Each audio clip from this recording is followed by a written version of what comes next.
Plato's escape, and he returned to Athens, where his faithful disciples and Dion were waiting for him at the academy. But Dionysius the Younger was hurt by Plato's defection.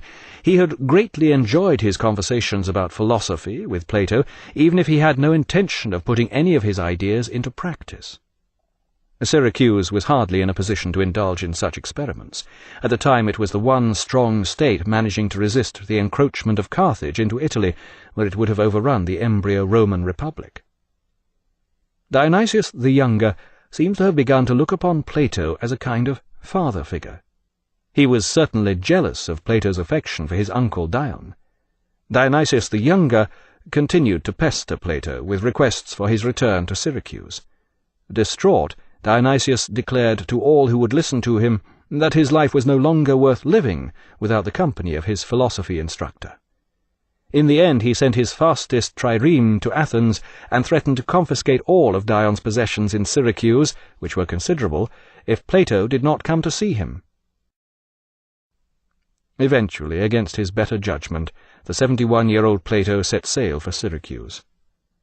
He appears to have been persuaded by Dion, who at this stage might well have been influenced by other concerns than the possibility of setting up Plato's utopia and the idea of demonstrating to the tyrant the primacy of the soul over the body. Within no time, Plato was once again a virtual prisoner in Syracuse, doubtless twice a day refusing to stuff himself with Italian cuisine and angrily evicting undesirables from his bed each night. But fortunately, Plato was once again rescued, this time with the help of a sympathetic Pythagorean from Taranto, who came to fetch him at dead of night in his trireme.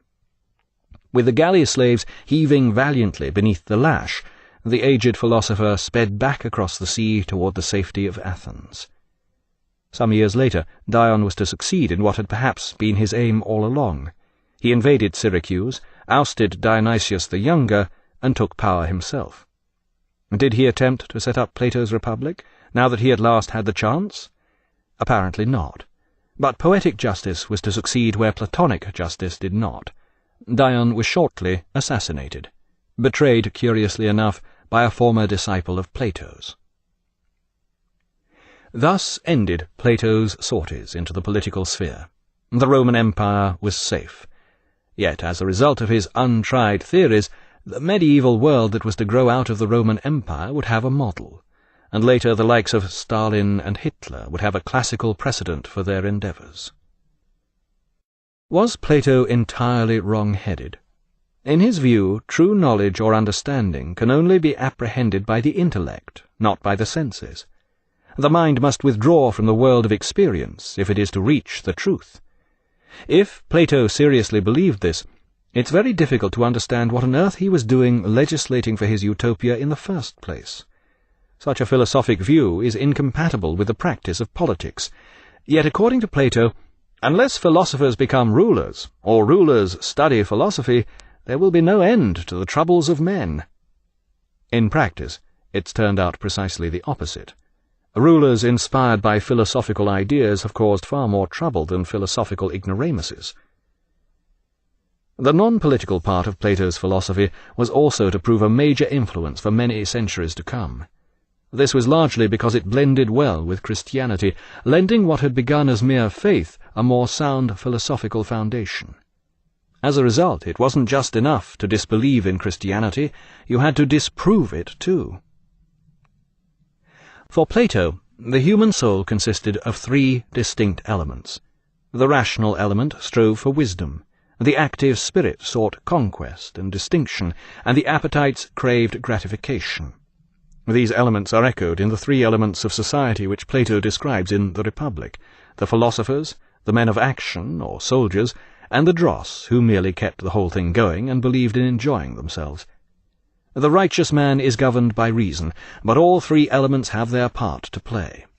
We could not continue without satisfying our appetites, just as the entire state would grind to a halt if the workers gave up working and enjoying themselves and instead tried to become philosophers. The point is that righteousness can be achieved only when each of the three elements of the soul is fulfilling its own function, much as justice is achieved in the state only when each of the three social elements is fulfilling its role in society. By far the most enjoyable of Plato's dialogues is the Symposium, which is devoted to a discussion of love in its various manifestations.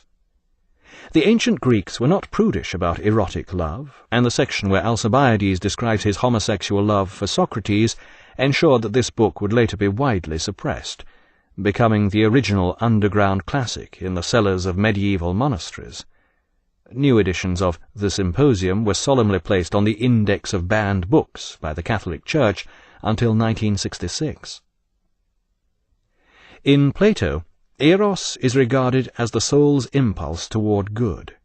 In its lowest form, this is expressed in our passion for a beautiful person and our wish for immortality by producing offspring with that person, although it is difficult to see how this applied to Alcibiades, for Socrates was no beauty, and there was no possibility of any offspring here.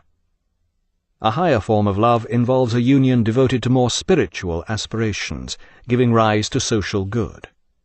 The highest form of Platonic love is devoted to philosophy, and the pinnacle of this is the achievement of a mystic vision of the idea of the good. Plato's ideas on love were to have a profound influence. They crop up in the notion of courtly love, so popular with the troubadour poets of the early Middle Ages. Some even see in Plato's understanding of eros an early blueprint for the more lurid sexual fantasies of Freud. Today, the notion of Platonic love has been debased to the point where it describes an almost extinct form of attraction between the sexes. Even Plato's theory of ideas, intended to lead us to the mystical apprehension of beauty, truth, and goodness, has now been stripped of much of its ethereal grandeur. Critics point out that this theory merely supposes that the world works like language, with abstract words and concepts assuming the higher ground. This may be a mistaken assumption, but we have not yet fully rid ourselves of it. Plato suggested that the actual world isn't the same as we apprehend and describe it through experience and language. And why should it be? Indeed, it seems unlikely that it is. But how can we ever tell? At the age of 81, Plato died and was buried in the Academy. Despite the unlikelihood of his philosophy, many of its assumptions still linger in our attitude toward the world, and the adjective derived from his name continues to describe an increasingly unlikely form of love, which touchingly echoes his theory of ideas. Plato's Academy was to flourish in Athens until it was finally closed by the Emperor Justinian in 529 AD in his attempt to suppress pagan Hellenistic culture in favor of Christianity. This date is now regarded by many historians as marking the end of Greco-Roman culture and the start of the Dark Ages. Afterword. Just as Socrates was followed by his pupil Plato, so Plato was followed by his pupil Aristotle, thus completing the triumvirate of great Greek philosophers. Aristotle developed and criticized Plato's thought, introducing many of his own ideas, and in the process creating a philosophy of his own. But Plato's philosophy in its purer form continued to flourish at the Academy, where it became known as Platonism. With the advent of the Roman Empire, this philosophy gradually spread, shedding various aspects of Plato's philosophy along the way. Quite obviously, any discussion of political utopias was unwise in an empire run by the likes of Caligula or Nero. Other ideas, such as those on mathematics, were simply ignored because the Romans weren't interested in mathematics. Over the years, Platonism began to evolve. A number of its most loyal practitioners eventually concluded that although Plato's philosophy was correct, Plato himself hadn't known what he was talking about. These philosophers decided that they knew what Plato was talking about, and the result was a new version of Plato's philosophy known as Neoplatonism. In general, the Neoplatonists emphasized the mystical elements of Platonism. They tended to believe in a hierarchy of being which ascends from multiplicity to the utter simplicity of the good, or the one. The chief exponent of Neoplatonism was the 3rd century philosopher Plotinus, who was educated in Alexandria. Plotinus was the pupil of a lapsed Christian who had become a Platonist, and some of Plotinus's ideas had an almost Christian tenor.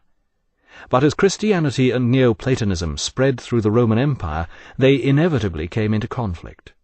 For a while, Neoplatonism was seen as the main bulwark against the tide of Christianity. But the 4th century saw the birth of St. Augustine of Hippo, the finest philosophical mind since Aristotle.